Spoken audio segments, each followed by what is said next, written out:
पहलगाम, ज्याला भारताचा स्वित्झर्लंड म्हणतात, तिथे काही टेररिस्ट येतात आणि 26 निर्दोष लोकांना मारून जातात. याचे पडसाद म्हणून भारत इंडस वॉटर ट्रीटी थांबवतो आणि त्याच्यानंतर पाकिस्तान शिमला अग्रीमेंट. आपला दुसरीकडचा शेजारील देश चीनकडे बघायला गेलं तर त्यांचे राष्ट्रपती आपल्यातील संबंधाला एका डान्सची उपमा देत आहेत. तिकडे ट्रम्प चाचांचा रिअल इस्टेटचा धंदा काहीतरी वेगळ्याच लेवलला गेला आहे.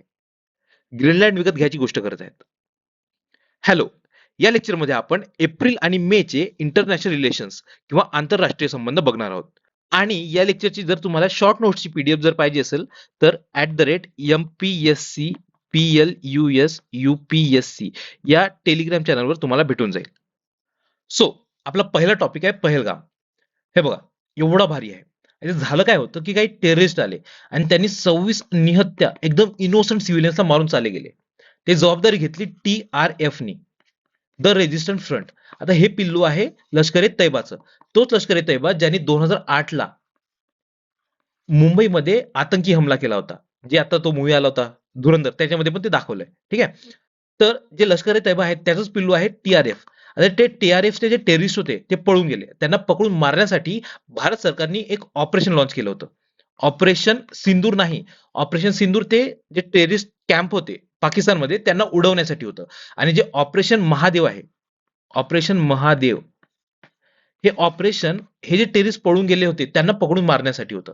लिहून ठेवा इथे, कारण की हे लिहिलेलं नाही आहे मी आणि हे मोस्टली त्याच्या पुढच्या 4-5 महिन्यातली गोष्ट आहे आणि भारत सरकारने त्यांना पकडून मारलेलं पण आहे. म्हणजे भारत सरकारने म्हणजे आपल्या जे आर्म फोर्सेस आहेत त्यांनी. ऑपरेशन महादेव. ठीक आहे. हा, तर आता हे जे घटना घडल्यात ह्या घटना लक्षात ठेवायची गरज नाहीये. आपल्याला फक्त हे ऑपरेशन महादेव कशासाठी आहे आणि ऑपरेशन सिंदूर ते कशासाठी होतं ते लक्षात ठेवायचं आहे. आता आपल्याला लक्षात काय ठेवायचं इथं की पहलगाम काय आहे नेमकं. पहलगाम ह्याच्यावर ऑलरेडी प्रश्न येऊन गेलेला आहे आणि इव्हन इंडस वॉटर ट्रीटीवर पण प्रश्न आलेला आहे आणि त्याच्याच रिलेटेड होती एक शिमला अग्रीमेंट. तर त्याच्यावर प्रश्न अजून आलेला नाही. तर ह्याच्यावर प्रश्न येऊ शकतात आणि ह्याच्यावर MPSC मध्ये पण आणि UPSC मध्ये पण अजून प्रश्न येऊ शकतो, कारण की हे पूर्ण वर्षभर न्यूज मध्ये होतं. ठीक आहे. तर आता पहलगाम काय आहे ते बघू आधी. पहलगाम हे एक तालुका आहे कुठला, अनंतनाग डिस्ट्रिक्ट मधला. तर MPSC मध्ये प्रश्न आला होता अनंतनाग डिस्ट्रिक्ट, लीडर रिव्हर आणि नंदादेवी. आता इथं अमरनाथ आहे, त्यांनी चुकीचं स्टेटमेंट दिलं होतं नंदादेवी. तर ह्या 3 गोष्टी आपल्याला लक्षात ठेवायच्या आहे. कोणत्या? अनंतनाग डिस्ट्रिक्ट, लीडर रिव्हर आणि अमरनाथ टेम्पल साठी जो स्टार्टिंग पॉइंट आहे तो पहलगामचा आहे. आता हे 3 स्टेटमेंट जसे तसे होते आणि हे स्क्रीनशॉट आहे विकिपीडियाचं. आणि असं नाही की मी हे आता शेअर करतो प्रश्न आला म्हणून. हे मी आधीच सांगितलं होतं की ह्याच्यावर प्रश्न येऊ शकतो आणि हे कोणत्याच मॅगझिन मध्ये कव्हर नव्हतं. हा, फक्त एवढं आहे की मी फक्त एवढंच सांगितलं होतं. ठीक आहे. आता आपण पूर्ण हे लक्षात ठेवू, UPSC मध्ये परत विचारू शकतात हे. त्याच्यानंतर इंडस वॉटर ट्रीटी. आता इंडस वॉटर ट्रीटी किंवा सिंधू नदी करार ह्याला भारताने केले सस्पेंड आणि भारताचे एक्झॅक्ट वर्ड्स काय होतं की Indus water treaty with Pakistan will be held in abeyance. आता ह्या शब्दाकडे लक्ष द्या, अबेयन्स. अबेयन्स म्हणजे काय, की तात्पुरतं थांबवणं किंवा सस्पेंड करणं. आता तात्पुरतं थांबवणं हे कोणत्याच ट्रीटीमध्ये दिलेलं नाहीये. ना इंडस वॉटर ट्रीटीमध्ये दिलंय ना व्हिएना कन्व्हेन्शन मध्ये दिलंय. आता व्हिएना कन्व्हेन्शन काय आहे की ते ट्रीटीज ऑफ ट्रीटी म्हणतात त्याला. म्हणजे कोणते 2 दरम्यान म्हणा किंवा खूप सारे देश आहेत एकत्र येऊन त्यांनी काही ट्रीटी बनवली, त्याचे लॉज कसे असायला पाहिजे ते म्हणजे व्हिएना कन्व्हेन्शन आहे. तर ह्याच्यामध्ये पण दिलेलं नाही आहे आणि इंडस वॉटर ट्रीटीमध्ये पण दिलेलं नाही की अभ्यास आपण करू शकतो. अभ्यास म्हणजे काय की पुढची जी कंट्री आहे त्याला न विचारता आपण ही ट्रीटी थांबवू शकतो, असं नाही करू शकत. स्टील भारताने केलेलं आहे. का बरं? कारण की भारताला सांगायचं आहे की तुम्ही जोपर्यंत टेररिझम थांबवणार नाही तोपर्यंत आम्ही आमचं पाणी सोडणार नाही. आणि मोदींचे एक्झॅक्ट वर्ड्स होते की blood and water can not go together. ठीक आहे. म्हणजे काय की पाणी आणि रक्त हे दोघे एका वेळेस वाहू शकत नाही. जोपर्यंत तुम्ही टेररिझम थांबवणार नाही तोपर्यंत आम्ही इकडलं पाणी सोडणार नाही. म्हणून आम्ही ही जी ट्रीटी आहे कोणती, इंडस वॉटर ट्रीटी, ती थांबवतोय. ठीक आहे. आणि बरेचसे आणखी कारण होते की आम्हाला बरोबर काय भेटत नाहीये असं भारताचं वगैरे म्हणणं होतं. म्हणजे पाण्याचं बरोबर डिस्ट्रीब्युशन केलं नाही ते आपलं म्हणणं होतं. आता हे जे नद्या आहेत ह्या कशा डिस्ट्रीब्यूट केल्या आहेत ह्या ट्रीटीमध्ये ते एकदा बघून घेऊ. ह्या ज्या ईस्टच्या नद्या आहेत ह्या आपल्याला भेटल्या आहेत आणि ह्या वेस्टच्या नद्या आहेत ह्या पाकिस्तानला भेटल्या आहेत.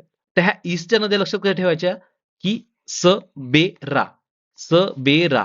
सबेरा म्हणजे सतलज, बियास, रावी ह्या इंडियात आहे. म्हणजे भारतात सबेरा आहे. ईस्ट मधल्या नद्या आहेत त्या सबेरा, त्या इंडियामध्ये आहेत. आणि ज्या वेस्टच्या नद्या आहेत त्या पाकिस्तानमध्ये आहेत. त्या कोणत्या आहेत? CJI. CJI म्हणजे काय? चीफ जस्टिस ऑफ इंडिया पाकिस्तानला गेलेत असं लक्षात ठेवा.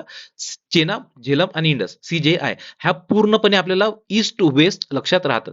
स म्हणजे सतलज, बे म्हणजे बियास, रा म्हणजे रावी. ईस्ट टू वेस्ट गेलो आपण. आणि सी म्हणजे चेनाब, जे म्हणजे झेलम, आय म्हणजे इंडस, CJI पूर्ण आलो पण असे. आणि ह्याच्यात एक इंटरेस्टिंग फॅक्ट म्हणजे काय, की ह्या ज्या नद्या आहेत, ह्या नद्या म्हणजे ज्या भारताला भेटल्या आहेत त्याचं आपण पूर्णपणे पाणी वापरू शकतो. आणि ज्या पाकिस्तानला भेटल्या आहेत त्याचं पाणी आपण वापरू शकत नाही का? वापरू शकतो. पण ह्याचा जो फ्लो आहे तो फ्लो आपण रिस्ट्रिक्ट करू शकत नाही. त्याच्यात आपण इलेक्ट्रिसिटी प्रोड्यूस करू शकतो, पण त्याचा फ्लो आपण न थांबवता. ठीक आहे. तर असं अशा काहीतरी ट्रिटीज आहेत. ते एवढ्या डीप मध्ये जायची गरज नाही. आपल्याला फक्त एवढं लक्षात ठेवा की सतलज, बियास, रावी आणि CJI. ठीक आहे. UPSC ला विचारू शकतात ते की थोडंफार ट्रिटीमध्ये. आणखी एक गोष्ट याच्यात इम्पॉर्टंट आहे, की ह्या ज्या डॅम्स आहेत, हे डॅम्स आपल्याला चांगले करायचे आहेत. आपल्याला इथलं सतलजवरचा डॅम माहीत असेल आणि हा विचारणार म्हणजे विचारायला स्टॅटिकमध्ये विचारतील. पण जर तुम्हाला करंटमध्ये प्रश्न विचारला, तर इथं एक गोष्ट सोपी झाली आहे. काय?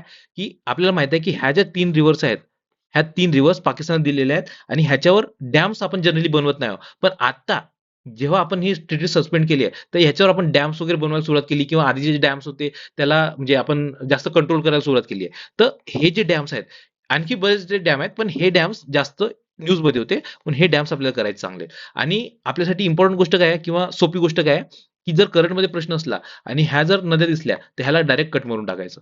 जर हे डॅम्स दिसले तर. ठीक आहे. आणि मोस्टली चेनाब आणि झेलमवरच ह्या सगळे डॅम्स आहेत. तर एक तर चेनाब असेल आन्सर, नाहीतर झेलम असेल. एवढं लक्षात ठेवा. आणि एकदा वाचून घेतलं म्हणजे लक्षात राहील. फक्त एवढं लक्षात ठेवा, की किशनगंगा आहे, ही झेलमवर आहे. बाकीच्या ज्या नद्या आहेत, ते चेनाबवर आहेत. एकदा वाचून घ्या. बागलीहार डॅम आहे, ते चेनाबवर आहे. किशनगंगा डॅम आहे, ते झेलमवर आहे. रॅटले इलेक्ट्रिसिटी म्हणजे हायड्रो इलेक्ट्रिसिटीचा जो एक प्रोजेक्ट आहे, तो चेनाबवर आहे. आणि सलाल डॅम प्रोजेक्ट आहे, तो पण चेनाबवर आहे. ठीक आहे. एवढं लक्षात ठेवा. इम्पॉर्टंट आहे. खूप जास्त इम्पॉर्टंट आहे. मी जेव्हा इम्पॉर्टंट आहे म्हणतो ते इम्पॉर्टंट आहे. UPSCला नाही तर MPSCला विचारेल. हां, तर आता ही जी ट्रिटी होती, ह्या ट्रिटीविषयी बघू. ही ट्रिटी 1960ला प्राईम मिनिस्टर जे आपले तेव्हा जे होते कोण? नेहरूजी. आणि पाकिस्तानचा कोण होता? अयूब खान. आणि वेस्ट बेंगॉल नाही, वर्ल्ड बँकेचा इलिफ, ILIFF, इलिफ. आता हा कशाला आला होता, की हे आपल्यामधली जी ट्रिटी होणार होती, त्याला मध्यस्थी म्हणून ह्यानं पाठवलं होतं. कोणी? वर्ल्ड बँकेने. ठीक आहे. तर अशी ही ट्रिटी झाली होती 19 सप्टेंबर 1960ला. नेहरू, अयूब खान आणि इलिफच्या दरम्यान. 1 एप्रिल 1960ला ती लागू झाली. आणि मध्यस्थी कोण होतं? World bank. लक्षात ठेवा, वर्ल्ड बँक इम्पॉर्टंट आहे. आता भारत आणि पाकिस्तानमध्ये म्हणजे युद्ध वगैरे चालूच राहतं आणि ह्याच्यामुळं जे डिस्प्यूट वगैरे होतच राहतात. इव्हन रिव्हर शेअरिंगमध्ये पण. आता हे डिस्प्यूट रिझॉल्युशनसाठी ह्या इंडस वॉटर ट्रिटीमध्ये 3 स्टेप्स दिल्या आहेत. पहिली स्टेप म्हणजे काय, की भारताने आणि पाकिस्तानने एक कमिशनर पाठवायचा असतो एकमेकाला आणि त्यांच्यात डिस्कशन होतं. एकदा भारतात होतं, दुसऱ्या वर्षी पाकिस्तानमध्ये होतं. ते दरवर्षी चालू राहिलं पाहिजे. ठीक आहे. त्याला काय म्हणतात? Permanent Indus commission. एक कमिशनर असतो आणि दरवर्षी ती मीटिंग होते. त्यानंतर सेकंड स्टेप काय आहे, की इथं समजा काही झालं नाही, तर सेकंड स्टेप काय आहे, की न्यूट्रल एक्सपर्ट असतो एक तटस्थ तज्ञ. तो कोण पाठवतो? World bank. ठीक आहे. आणि ह्याचे जे डिसिजन असतो तो बाइंडिंग असतो आणि हा जर फेल झाला डिसिजन देण्यात, तर ते जातं कोर्ट ऑफ आर्बिट्रेशन मध्ये. ठीक आहे. आणि जर म्हणजे हा जो न्यूट्रल एक्सपर्ट आहे तो फेल झाला तर इथं जातो आणि ते आपल्याला डिसिजन मानावंच लागतं. ठीक आहे. तर असे हे 3 स्टेप्स आहेत. हे लक्षात ठेवा. त्याच्यानंतर सिमला अग्रीमेंट. आता सिमला अग्रीमेंट हे पाकिस्ताननी सस्पेंड केलंय. म्हणजे ज्या दिवशी भारताने इंडस वॉटर ट्रिटी सस्पेंड केली, त्याच्या दुसऱ्याच दिवशी पाकिस्ताननी सिमला अग्रीमेंटला सस्पेंड केलं. आता हे एकदम लहान पोरासारखं वागत आहे. म्हणजे तुम्ही मला डिवचलं, मी पण तुला डिवचणार. आता हा लहान पोराला काय माहिती, जो मोठा पोरगा आहे, तर तो याला कधी आपटू शकतो? म्हणजे सिमला अग्रीमेंट आहे तुमच्याच प्रोटेक्शनसाठी होतं ना. म्हणजे 1971ला भारत आणि पाकिस्तानचं जे युद्ध चालू होतं आणि भारताने बांगलादेशला जेव्हा बाजूला केलं म्हणजे वेगळा देश काढला बांगलादेश म्हणून, तर तेव्हा भारत आणि पाकिस्तान युद्ध चालू होतं आणि पाकिस्तानने इंडियावर एअर स्ट्राईक वगैरे केलं आणि भारताने पूर्ण त्यांना धूळ चारली होती. तर त्यांचे 93,000 म्हणजे जवळपास 1 लाख जवळपास सैन्य भारताला सरेंडर झालं होतं. आणि भारताच्या ज्या आयर्न लेडी होत्या इंदिरा गांधी, त्यांनी स्वतःहून पुढाकार घेऊन म्हटले की आपल्याला पीस पाहिजे फ्युचरसाठी पण. पण हे आहेत नालायक. ह्यांनी म्हणजे तेव्हा तर ट्रिटी साईन केली, पण पुढे पण ते हमला करतच राहिले ना. तर अशी होती सिमला अग्रीमेंट. आणि सिमला अग्रीमेंट कशासाठी होती, की इस्टॅब्लिश ड्युरेबल पीस म्हणजे शांतता राहावी म्हणून भारताने इव्हन तेव्हा जे सीजफायर झालं होतं त्यालाच आपण लाईन ऑफ कंट्रोल म्हणून आता सध्या पुरतं थांबू, शांतता बाळगू आणि तीच लाईन ऑफ कंट्रोल असेल. म्हणजे तिथपर्यंत सध्याची बाउंड्री तिथंच असेल. म्हणजे आता काश्मीरमध्ये जी बाउंड्री दिसते, जी आतमध्ये आली, पाकिस्तान ऑक्युपाईड काश्मीर आहे, तर ते ह्या अग्रीमेंटमुळे आहे. आणि दुसरी गोष्ट हे लाईन ऑफ कंट्रोल आहे, हे सांगितलंय तुम्हाला. तर हे जे अग्रीमेंट आहे हे कोणामध्ये होतं? इंदिरा गांधी आणि झुल्फिकार अली भुट्टो. हे झुल्फिकार अली भुट्टो आहे पाकिस्तानचे, ह्या इंदिरा गांधी आहेत आपल्या. ठीक आहे. तर ह्यांच्यामध्ये हा समझोता झाला होता, शिमला अग्रीमेंट. किती? 2 जुलै 1972 ला. आणि भारताने जे 93,000 कैदी आपण पकडले होते, सगळे आपण सोडून टाकले. ठीक आहे. आता ह्या 3 गोष्टी चांगल्या लक्षात ठेवायच्या: पहलगाम, इंडस वॉटर आणि शिमला अग्रीमेंट. ठीक आहे. त्याच्यानंतर दुसरा शेजारी. सो आता बघू इंडिया चायना रिलेशन्स. आता ह्याला 75 वर्ष झाले आहेत. म्हणजे काय? 1 एप्रिल 1950 ला आपले संबंध स्थापित झाले होते आणि मागच्या वर्षी म्हणजे 2025 ला ह्याला 75 वर्ष पूर्ण झालेत. तर म्हणून हे खूप जास्त इम्पॉर्टंट आहे आणि इंडिया चायना रिलेशन्स हे पूर्ण वर्षभर चालूच राहतात. म्हणून आपण सगळ्यात शेवटी म्हणजे शेवटच्या महिन्याला जेवढे इंडिया चायना रिलेशन झाले असतील तर ते आपण शेवटी कव्हर करू. आता सध्या पुरते ह्याच्या बाउंड्रीज बघू घेऊ. जम्मू काश्मीर चायनाला लागत नाही. काय लागतं? लडाख लागतं. लक्षात ठेवा. त्यानंतर उत्तराखंड लागते, सिक्कीम लागते, त्याच्यानंतर अरुणाचल प्रदेश. ठीक आहे. हे स्टेट्स लागत आहेत. आता ह्या स्टेटमध्ये ही जी लाईन आहे, ही लाईनला काय म्हणतात माहिती आहे का? ह्या लाईनला म्हणतात मॅकमोहन. McMahon line. ठीक आहे. आणि तुम्हाला सांगायचं आहे की इकडे आपली इंडियाची बाउंड्री अफगाणिस्तानला लागते, त्याला काय म्हणतात ते तुम्हाला सांगायचं आहे कमेंटमध्ये. ठीक आहे. सो जे आता हे झालेलं काय म्हणतात आपले जे संबंध आहेत, त्या संबंधांच्या निमित्ताने जे चायनाचे जे राष्ट्रपती होते त्यांनी भारताच्या आणि चायनाच्या रिलेशनला काय म्हटलंय? Dragon elephant tango. काय? Dragon elephant tango. आता टँगो काय असतो? ते तुम्ही स्पाय मूव्हीज बघता नाही का हॉलिवूडचे, त्याच्यामध्ये बघा 2 स्पाय असतात, एकदम डान्स वगैरे करत असतात आणि एकदम जवळ येतात आणि एक हिरो असतो, एक हिरोईन असते, ते डान्स करतात नाही का आणि ते एकमेकाला फिरवतात एक हाताने आणि कानात हळूच सांगतात, तू त्या दरवाज्याने जा, मी ह्या दरवाज्याने जातो, आणि मग आपण त्याला पकडून हाणून असं काय काय असतं नाही का, ते स्पाय मूव्हीज वगैरे असतात. हे बघा असा डान्स बघा. तर हा डान्स आहे, ह्या डान्सची उपाधी दिली भारत आणि चीनच्या संबंधाला. आता अशी डान्सची संबंधी का बरं दिली? कारण की एक कोऑर्डिनेशन असतं, एक एक ट्रस्ट असतो. तर तशी एक संबंध आहेत असं चायनाच्या राष्ट्रपतींनी म्हटलं होतं. ठीक आहे. म्हणजे लक्षात ठेवा. Dragon elephant tango. त्याच्यानंतर हां. त्याच चायनाचा आणखी एक न्यूज आहे. चायनाज control over export of rare earth elements. आता रेअर अर्थ एलिमेंट्स म्हणजे काय आहे, की असं नाही की अर्थमध्ये ते खूप कमी प्रमाणात सापडतं, खूप रेअरली सापडतं, असं नाहीये.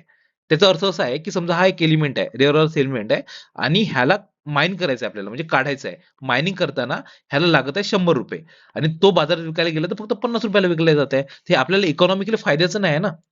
तर हे इकॉनॉमिकली व्हायबल नाही आपल्यासाठी. पण तो जर एलिमेंट आपल्याला काढायला ₹50 लागत आहे आणि तो ₹100 ला विकला जात आहे. ह्याचा अर्थ काय? की तो आपल्याला इकॉनॉमिकली व्हायबल आहे. आपल्याला फायद्याचं ठरत आहे. तर हे जे कॉन्सन्ट्रेशन आहे, जे फायद्याचं ठरणार आहे, ते खूप रेअरली सापडतं. म्हणून त्याला रेअर अर्थ एलिमेंट म्हणतात. कळलं का? तर असे टोटल 17 रेअर अर्थ एलिमेंट आहेत आणि सगळ्यात जास्त साठा कुठे आहे? चायनाकडे. आता झालं काय होतं, की यूएसएनी चायनावर टॅरिफ लावले होते आणि चायना फुल नडला यूएसएला. चायना म्हणला, की आमच्याकडे एक वेपन आहे, रेअर अर्थ एलिमेंट्स. आता रेअर अर्थ एलिमेंट वेपन कसं आहे काय? कारण की त्याच्यापासून मोबाईल बनतो, जे नवीन टेक्नॉलॉजी येत आहेत त्या बनत आहेत, स्पेस टेक्नॉलॉजी बनत आहेत, आपण जे हेडफोन घालतो, टॅब आहे, टीव्ही आहे, या सगळ्या गोष्टीमध्ये रेअर अर्थ एलिमेंट आहे. त्याच्या काही प्रॉपर्टीज असतात, की ज्या इथे लागतात. तर हेच सगळ्यात जास्त साठा कुठे आहे? चायनाकडे आहे. 44 मिलियन टनचा साठा आहे आणि जगात जेवढं प्रोडक्शन होतं, त्याच्यापैकी 61% प्रोडक्शन फक्त चायनामध्ये होतं. आणि वरतून आणखी एक गोष्ट म्हणजे जगात जेवढं प्रोसेसिंग होतं, त्याच्यापैकी 90% प्रोसेसिंग चायनाकडे होतं. म्हणून चायना यूएसएला काय म्हणला, की आम्ही कंट्रोल लावतो तुमच्यावर, की तुमच्याकडे म्हणजे आम्ही ज्यांना कोणाला रेअर अर्थ एलिमेंट देऊ, ते पण तुम्हाला प्रोव्हाईड करू शकणार नाही आणि आम्ही तुमच्यावर पण तुम्हाला पण रेअर अर्थ एलिमेंट्स प्रोव्हाईड करणार नाही. तर मग यूएसएची पण फाटली आणि यूएसएनी थोडंसं टॅरिफ कमी केले आणि मग चायनाने पण थोडं शांतत घेतलं आणि नोव्हेंबरमध्ये हे जे कंट्रोलिंग होतं त्याला पॉज केलंय. ठीक आहे. म्हणजे अजूनही आता चायना रेअर अर्थ एलिमेंट्स यूएसएला विकत आहे. तर हे मोस्टली यूपीएससी साठी इम्पॉर्टंट आहे. फक्त हे जे एलिमेंट्स आहेत हे एकदा वाचून घ्या. ह्याच्यावर काहीतरी प्रश्न विचारू शकतात. ठीक आहे. एक दोनदा वाचा आणि हा मेन सोर्सेस ह्या ज्या रेअर अर्थ एलिमेंटचे कोणते आहेत ते एकदा बघून घ्या. बॅस्टनेसाइट आहे, लॅपोराइट आहे आणि मोनोझाइट. आता तुम्हाला हे सांगायचं आहे की हे जे मोनोझाइट आहे, मोनॅझाइट हे इंडियामध्ये कुठे सापडतं? तुम्हाला एक हिंट देतो. मोनॅझाइट सँड म्हणतात त्याला. हे जिओग्राफीमध्ये आहे आणि तुम्हाला कमेंट सेक्शनमध्ये सांगायचं आहे की मोनॅझाइट सँड भारतात कुठे सापडते? ठीक आहे. तर हे तुम्हाला चांगलं लक्षात ठेवायचं आहे. मोनॅझाइट हे एमपीएससी आणि यूपीएससी दोघांना पण इम्पॉर्टंट आहे. ठीक आहे. त्याच्यानंतर पनामा कॅनल. हां, तर आपल्या ट्रम्प चाचा कसे आहेत ते माहित आहेत. ट्रम्प काय म्हणलेले, की आम्हाला 3 गोष्टी पाहिजेत. एक म्हणजे पनामा कॅनल, दुसरं कॅनडा पाहिजे आणि तिसरं म्हणजे ग्रीनलँड. आता हे कॅनडाविषयी आपल्याला जास्त माहित नसेल चालतं त्याची जिओग्राफीविषयी, पण हे जे पनामा कॅनल आहे आणि हे ग्रीनलँड आहे ह्याच्याविषयी आपल्याला थोडीफार माहिती पाहिजे. कारण की खूप जास्त न्यूजमध्ये होतं ट्रम्प असा काय पागलासारखा करताय आणि काय काय गोष्टी चालू होत्या न्यूजमध्ये. तर पनामा कॅनल विषयी माहिती पाहिजे आणि ग्रीनलँड विषयी पण माहिती पाहिजे. तर आधी आपण पनामा कॅनल बघू. तर पनामा कॅनलची गोष्ट कशी आहे, म्हणजे पनामा कॅनल एक इंजिनिअरिंग मार्व्हलच आहे, की 1914 मध्ये म्हणजे 1914ला पनामा कॅनल बांधल्या गेलाय आणि त्या काळात त्यांनी एवढी जास्त भारी टेक्नॉलॉजी लावली. इथे तुम्हाला स्क्रीनवर दिसत असेल, की एक लॉक अँड लिफ्ट सिस्टीम आहे, की ते पाण्याला वरती करतंय, खाली करतंय आणि त्याच्यातून जे एवढे मोठे कार्गोज आहेत, हे आरामात इकडून-तिकडे जातात. आता ही सिस्टीम कशासाठी आहे? कारण की जे पॅसिफिक ओशन आहे, ते थोडंसं वरती आहे अटलांटिक ओशनपेक्षा जवळपास 20 सेंटीमीटरनी. म्हणून ते ही जी सिस्टीम दिसत आहे तुम्हाला स्क्रीनवर, तर ती सिस्टीम इथे लावण्यात आलेली आहे. आणि त्या काळात ते बांधलंय आणि ते बांधताना जवळपास 40,000 म्हणजे 25 ते 40,000 लेबर्स मेलेले होते, हे बांधताना. विचार करा. तर आता हे बांधलं कशासाठी त्यांनी? कारण की ह्यांना जायचं सॅन फ्रान्सिस्को पासून न्यूयॉर्क पर्यंत. आता सॅन फ्रान्सिस्को पासून न्यूयॉर्क पर्यंत जाताना इथे लँडनी जाऊ शकले असते. पण कसं आहे, की इथं खूप जास्त अडचणी आहेत. कुठं डेझर्ट आहे, कुठं नद्या आहेत, कुठं काय आहे, तर ते म्हणजे जाणं परवडणार नव्हतं त्या काळात तरी. म्हणून त्यांनी काय केलं, की हा जो रूट आहे, इथून इथपर्यंत जात होते असे पूर्ण लांबीनं. तर हे आहेत 13,000 नॉटिकल माईल्स. त्यांच्यानंतर लक्षात आलं, की इथे मध्ये एक इस्तुमस आहे. इस्तुमस म्हणजे काय? की जे 2 लँडला जोडणारा एक नॅरो पाथ असतो, तो म्हणजे इस्तुमस. तर हा पनामा इस्तुमस आहे. ह्याला काटलं तर एक स्टेट बनल. स्टेट म्हणजे काय? की 2 वॉटर बॉडीजला जोडेल.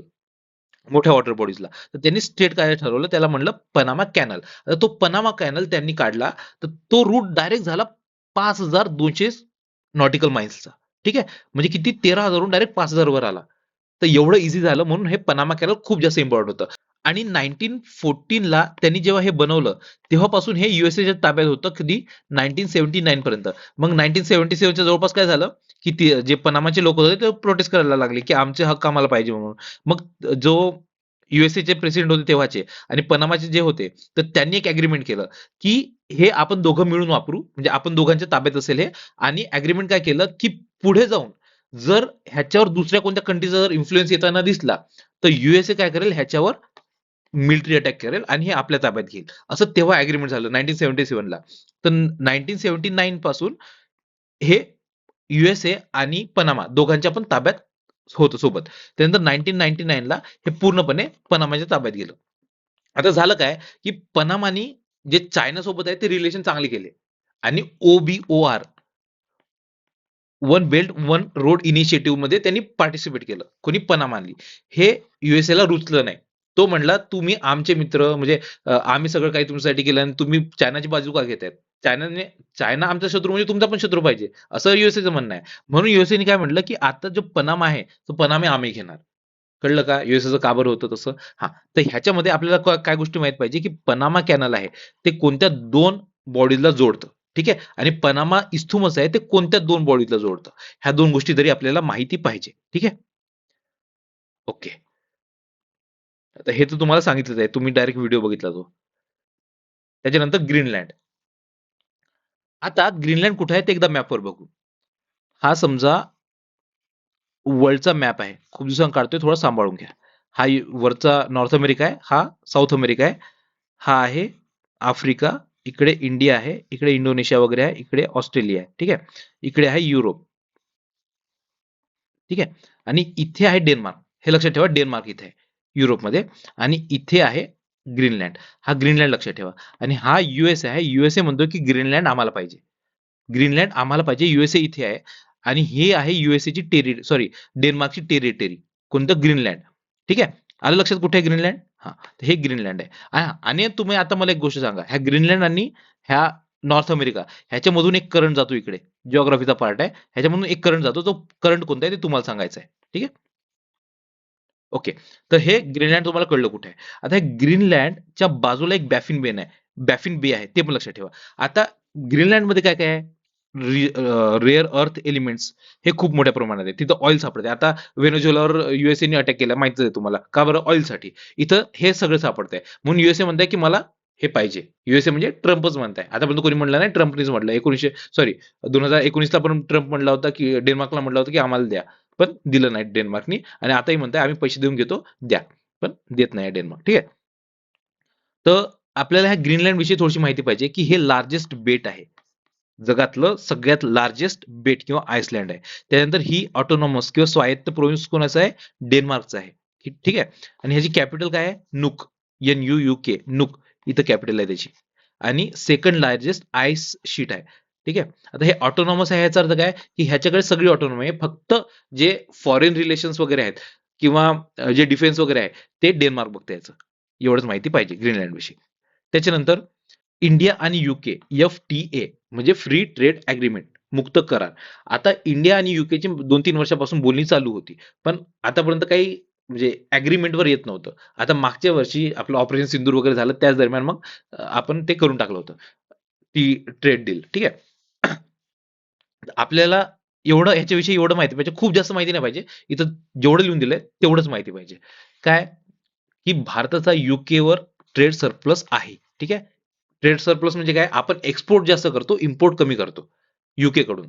ठीक आहे. म्हणजे आपल्याकडे युके कडून जास्त पैसा येतोय, तरी आपण FTA केलंय. आता FTA का बरं केलं? की आपण जे एक्सपोर्ट करतोय अजून एक्सपोर्ट वाढले पाहिजे. म्हणजे समजा युके समजा 20% ड्युटी लावत आहे आणि आपला ₹100 प्रॉडक्ट आहे. ₹100 प्रॉडक्ट युके मध्ये जाऊन किती रुपयाला होईल? ₹120. आणि समजा चायनाचा एक प्रॉडक्ट आहे, ते ₹80 लावत आहे आणि चायनावर पण 20% टॅरिफ लावतील. म्हणजे कितीला 20% किती? ₹96 होतील ना. 8 जुने 16, बरोबर, ₹96 होतील, बरोबर. तर ते ₹96 चायनाचं भेटत आहे आणि आपल्या ₹120 भेटत आहे. तर ते म्हणजे FTA आपल्याला फायदा पडत आहे, बरोबर. तर म्हणजे जर 0% टॅरिफ लागत आहे आपल्याला 99% प्रॉडक्ट्सला, ह्याचा अर्थ काय की ₹100 प्रॉडक्ट आहे, तो ₹100लाच भेटेल. म्हणजे आपण चायनाच्या प्रॉडक्ट सोबत आपण तिथे कम्पीट करू शकू, बरोबर. तर त्यासाठी आपला हा FTA आहे. ऑलमोस्ट 99% भारतीय एक्सपोर्टला ड्युटी फ्री एंट्री भेटणार आहे. हा, आणि हा भारताचा 16वा FTA म्हणजे फ्री ट्रेड अग्रीमेंट आहे, हे लक्षात ठेवा. त्याच्यानंतर ह्याच्यातील सगळ्यात इम्पॉर्टंट जी गोष्ट आहे ती ही आहे, आणि हीच गोष्ट आपल्याला लक्षात ठेवायची आहे. म्हणजे 3-4 जरी स्टेटमेंट आले त्याच्यापैकी हे स्टेटमेंट असेलच. कोणतं? Double contribution convention. ह्यालाच काय म्हणतात? AKA म्हणजे also non as social security agreement. आता एक एक शब्द बघू. डबल म्हणजे 2, कॉन्ट्रीब्युशन म्हणजे काहीतरी कॉन्ट्रीब्युट करताय कोणतरी, बरोबर. आणि कन्व्हेन्शन म्हणजे काय? समजवता दोघांमध्ये. आता डबल कॉन्ट्रीब्युशन म्हणजे काय? इंडियात पण कोणतरी कॉन्ट्रीब्युशन करत आहे आणि तिकडे पण कॉन्ट्रीब्युशन करत आहे, हे चुकीचं आहे, बरोबर. तर सोशल सिक्युरिटीमध्ये जर भारतीय म्हणजे कोणी IT मध्ये आहे आणि सोशल सिक्युरिटीमध्ये त्यांनी, सोशल सिक्युरिटी म्हणजे इन्शुरन्स वगैरे, त्यात जर कोणी कॉन्ट्रीब्युशन केलंय तर परत तिकडे जाऊन कॉन्ट्रीब्युशन करायची गरज नाही आहे, बरोबर. तर ह्याच्यासाठी हे डबल कॉन्ट्रीब्युशन कन्व्हेन्शन आहे. म्हणजे दोन्ही साईडला, म्हणजे युकेचे कोणी माणूस आहे, त्याला जर त्यांनी जर तिकडे कॉन्ट्रीब्युट केलंय, त्याला परत भारतात येऊन कॉन्ट्रीब्युट करायची गरज नाही. तर हे लक्षात ठेवा.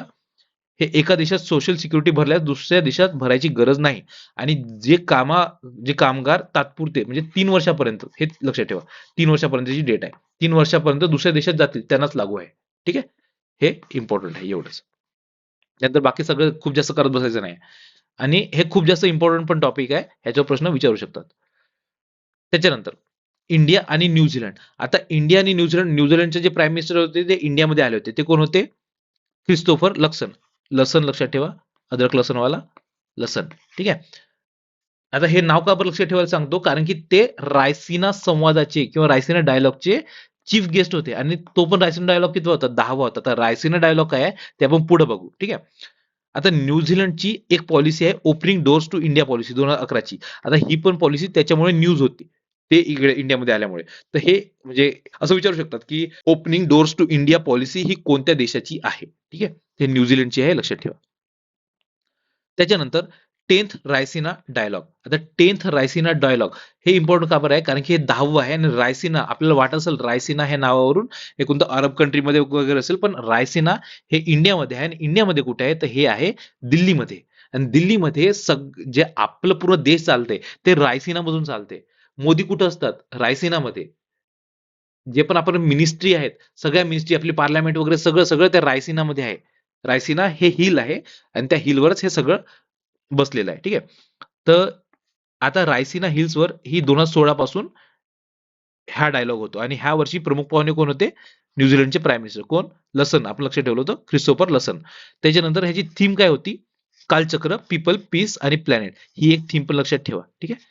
ह्याला म्हणजे जेव्हा आपली एक्झाम होईल 31 मेची. तर ह्याला जवळपास 13-14 महिने झालेले असतील आणि ही आपल्या मोस्ट इम्पॉर्टंट पिरियड मधली गोष्ट आहे. ठीक आहे, 10वी रायसिना डायलॉग म्हणून हे लक्षात ठेवायची आहे. ठीक आहे. त्याच्यानंतर सिक्स बिमस्टेक समिट 2025. आता मी तुम्हाला आधीच सांगतो, हे खूप जास्त काही इम्पॉर्टंट नाही आहे, कारण की असं काही पाथ ब्रेकिंग काही घडलं नाहीये आणि ह्याच्यापेक्षा खूप जास्त इम्पॉर्टंट असलेल्या घटना ऑलरेडी घडलेल्या आहेत आणि त्याच्यावर प्रश्न विचारायचे चान्सेस खूप जास्त आहेत. म्हणून हे खूप जास्त इम्पॉर्टंट नाही आहे. पण मी हे सांगतो यासाठी आहे, कारण की रिस्क नको, प्रश्न आला तर.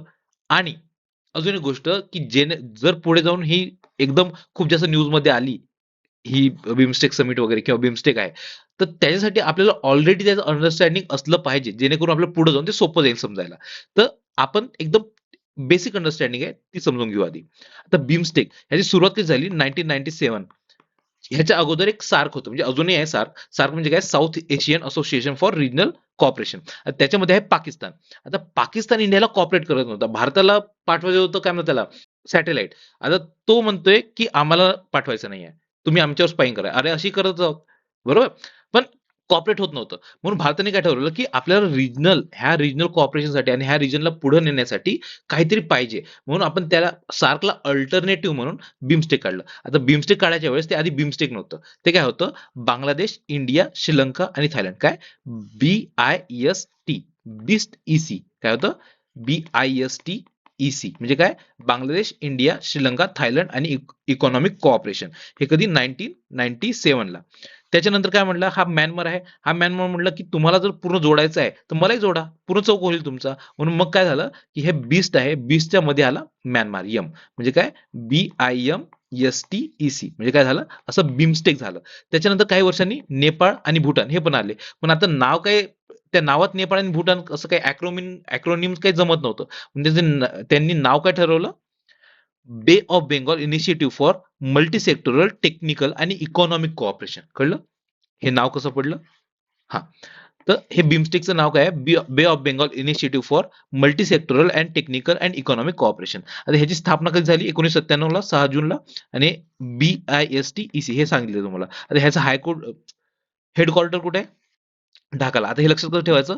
बिमस्टेकची सुरुवात कशापासून होते? बी बीमचा अर्थ काय इथं? बांगलादेश. बांगलादेश कुठे आहे? ढाकामध्ये. ठीक आहे, आलं लक्षात? हा. आता ह्याला टोटल असतात 7 पिलर्स. ह्या बिमस्टेक मध्ये टोटल 7 पिलर्स असतात. 7 देश आहेत, 7 देशांचे 7 पिलर्स आहेत आणि प्रत्येक देशाला एक एक पिलर दिलेला आहे. आणि इंडिया कोणता पिलर आहे? इंडियाकडे सिक्युरिटी पिलर आहे. ठीक आहे, जसं की भूटानकडे अजून काय म्हणतात त्याला, एन्व्हायरमेंटचा पिलर आहे. नेपाळकडे आय थिंक कनेक्टिव्हिटीचा पिलर आहे. तसं प्रत्येक देशाकडे वेगवेगळा एक पिलर आहे. ठीक आहे. आता ही जी 6वी समिट झाली होती, ही कुठे झाली होती? थायलंडमध्ये. हा जो थायलंड आहे, इथे थायलंड बँकॉक इथे आहे आणि इथे समिट झालेली. आणि ह्या समिटमध्ये एक विजन डॉक्युमेंट आलेलं 2030 पर्यंतचं. आणि हा बोधी प्रोग्राम हा सगळ्यात इम्पॉर्टंट प्रोग्राम होता की ज्या पूर्ण ह्या समिटमध्ये घडलेला. कोणता? बोधी प्रोग्राम. आणि हे कशासाठी होतं की जो ह्युमन रिसोर्स किंवा स्किलिंग वगैरे आहे ह्युमनची, तर त्यासाठी हा बोधी प्रोग्राम होता. ठीक आहे, एवढंच लक्षात ठेवा, याच्यावरती काही लक्ष ठेवायची गरज नाही. त्याच्यानंतर मार्क कार्नी. आता मार्क कार्नी हा इम्पॉर्टंट का बरं आहे? कारण की जसं आता मालदीव विषयी विचारलं होतं का बरं? कारण तिथं भारताची पॉप्युलेशन खूप जास्त आहे. भारताची पॉप्युलेशन म्हणजे भारताचा डायस्पोरा, भारताचा डायस्पोरा तिथं खूप जास्त होता, म्हणून तो प्रश्न होता. आणि सेम सेम कॅनडामध्ये पण आहे. आणि कॅनडामध्ये गोष्ट काय घडली की आधी जस्टिन ट्रिड्यू होता आणि तोच जस्टिन ट्रिड्यू ज्याच्यामुळे आपल्याला 5 आयज वर प्रश्न आलेला MPSC ला, राज्यसेवेला. आणि तो मोस्टली भारताच्या किंवा इंडियाच्या अगेन्स्ट काम करत होता. आणि तो जाऊन त्याला रिझाईन करावं लागलं. आणि तो जाऊन आला कोण आता? Mark Carney. आणि हा इंडियाचा सपोर्टर आहे, म्हणून हे खूप जास्त इम्पॉर्टंट आहे. हा कॅनडाचा नवीन प्राईम मिनिस्टर आहे. आणि याची पार्टी कोणती होती? Liberal party. आणि मला ह्याच्या पार्टीपेक्षा ह्याचं नाव जास्त इम्पॉर्टंट वाटतंय, मार्क कार्नी. ठीक आहे, हे लक्षात ठेवा. त्याच्यानंतर क्लॉस श्वाब. आता क्लॉस श्वाब कोण होता? क्लॉस श्वाब म्हणजे अजून आहे, जिवंत आहे, मेला नाही. तर क्लॉस श्वाबनी 1971ला, हा 70 दिलंय ना, 1971ला वर्ल्ड इकॉनॉमिक फोरमची स्थापना केली. हा तो क्लॉस श्वाब आहे. आणि ह्याच्यावर बऱ्याचदा UPSC MPSC ला प्रश्न येतात, म्हणून हे नाव पण इम्पॉर्टंट आहे. आणि हा 1971 पासून तर आतापर्यंत त्याचा CEO होता. आता WEF काय अध्यक्ष होता त्याचा. WEF काय आहे? हे आहे एक NGO. आणि हे इकॉनॉमिक एनजीओ आहे आणि हे पूर्ण वर्ल्डचे लीडर्स वगैरे आहे किंवा जे प्रायव्हेट प्लेयर्स आहेत तर त्यांना एकत्र आणते, ते डायलॉग घडवते आणि इकॉनॉमिक प्रोग्रेस व्हावं यासाठी हे इम्पॉर्टंट एक संस्था आहे. ठीक आहे. तर ह्याचं हेडक्वार्टर कुठे आहे? कोलोग्नी स्वित्झर्लंडमध्ये. आणि ह्याचं उद्दिष्ट काय आहे? Public private partnership. आता हे लक्षात ठेवा, क्लॉस श्वाब WEF चा होता. ठीक आहे. आता ह्याच्यावर बरेचसे काही अलिगेशन वगैरे होते, म्हणजे एम्प्लॉई सोबत सेक्शुअल रिलेशन्स वगैरे, ह्याच्यावर बरेचसे काही काही करप्शनचे वगैरे पण याच्यावर बरेचसे आरोप वगैरे झाले होते, म्हणून याला रिझाईन करावं लागले. ठीक आहे. क्लॉस श्वाब. ठीक आहे. त्याच्यानंतर युनेस्कोची मेमरी ऑफ वर्ल्ड रजिस्टर, हे खूप जास्त इम्पॉर्टंट न्यूज आहे. अति जास्त. याला 5 स्टार करा. ठीक आहे. युनेस्कोची मेमरी ऑफ वर्ल्ड रजिस्टर. आता ह्याच्यावर प्रश्न आलेला नाहीये आणि ह्याच्यावर प्रश्न येण्याचे चान्सेस खूप जास्त आहे, कारण की एक तर युएनचं आहे आणि आपण अनालाइज केलं होतं, तिथं लक्षात आलं होतं की UN वर काही पण असलं ते खूप चांगलं करायचं आहे. आणि मेमरी ऑफ वर्ल्ड रजिस्टर ह्याच्यामध्ये जर भारताचं काहीतरी आलंय म्हणजे खूपच जास्त सोने पे सुहागा आहे. तर ह्याची सुरुवात कधी 1992 पासून झाली. आणि जे रेअर डॉक्युमेंट्स आहेत तर त्यांचे म्हणजे हँड रिटन म्हणा, मनुस्क्रिप्ट म्हणजे हाताने लिहिले तेव्हाच्या काळात पानांवर वगैरे लिहित होते नाही का, त्या ज्या गोष्टी आहेत तर त्या प्रिझर्व्ह करायचं काम ह्याचं आहे. ठीक आहे. तर एप्रिल 2025 मध्ये भागवत गीता आणि नाट्यशास्त्र ह्या 2 गोष्टी आलेल्या आहेत. आणि आतापर्यंत टोटल भारताचे 13 गोष्टी आहेत ह्या मेमरी ऑफ वर्ल्ड रजिस्टरमध्ये. ह्या 13च्या 13 गोष्टी लक्षात ठेवायची गरज नाहीये. ह्या ज्या मला न्यूजपेपरमध्ये दिसल्या, कोणत्या? इंडियन एक्सप्रेसमध्ये तिथून काढलेल्या आहे. तर त्याच्यात ह्या 4-5 गोष्टी आहेत. एवढ्याच लक्षात ठेवा. म्हणजे टोटल 5-6 गोष्टी आहेत. ह्या 2 तर आपल्याला माहीतच आहेत. नाट्यशास्त्र आणि भगवद्गीता. नाट्यशास्त्र कोणी लिहिलंय? भारत मुनींनी. आणि भगवद्गीता कोणी लिहिलंय? वेदव्यास यांनी. तर ह्या गोष्टी तर लक्षात राहतीलच. कोणत्या? नाट्यशास्त्र आणि भगवद्गीता. ह्या 2025 ला ऍड झालेल्या आहेत. हे लक्षात ठेवा. ह्याच्या सोबत ह्या गोष्टी मला न्यूजपेपरमध्ये दिसल्या, ह्या पण लक्षात ठेवा. कोणत्या? ऋग्वेद आहे, हे आपण 2005 ला ऍड केलं होतं. मी टोटल 13ची लिस्ट टाकू शकलो असतो, पण ते आपल्याला पाठ होणार नाहीये. आपल्याला जेवढं करू शकतो तेवढं सांगतोय मी. ऋग्वेद आहे ते 2005 ला टाकलेलं आहे. अभिनव गुप्ताचे काम आहे. तो एक शेवाईट फिलॉसॉफर होता. आता ते मी एक्झॅक्ट पुरं सर्च केलं नाही. मोस्टली हा गुप्ता पिरियड मधलाच असणार आहे. तर हा अभिनव गुप्ता होता. त्याचं एक काम आहे ते 2023 ला टाकलेलं.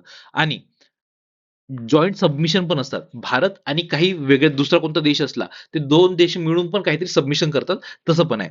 तर एक नॉन अलाइनमेंट मूव्हमेंट होती, नाम, नेहरू आणि बहुतेक इंडोनेशिया आणि आणखी बरेचसे काही कंट्रीज होत्या. तर त्या कंट्रीजनी एकत्र येऊन काही नाम नावाची एक वेगळी संस्था काढली होती, की आम्ही रशियासोबत पण नाही, USA सोबत पण नाही, हमारा अपना अलग है. तर ते नामचे जे काही पहिले डॉक्युमेंट्स आहेत बेलग्रेड समिटचे, तर ते डॉक्युमेंट्स पण रिझर्व्ह केलेले आहेत.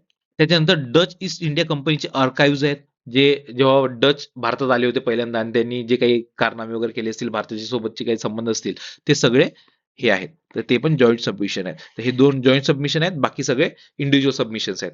तर हे असे हे 4 आणि हे 2 लक्षात ठेवा. ठीक आहे. पाठच करून ठेवा, हे खूप जास्त इम्पॉर्टंट आहे, अति जास्त. ठीक आहे.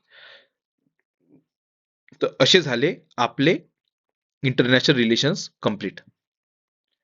ठीक है फिर, चलो बाय बाय.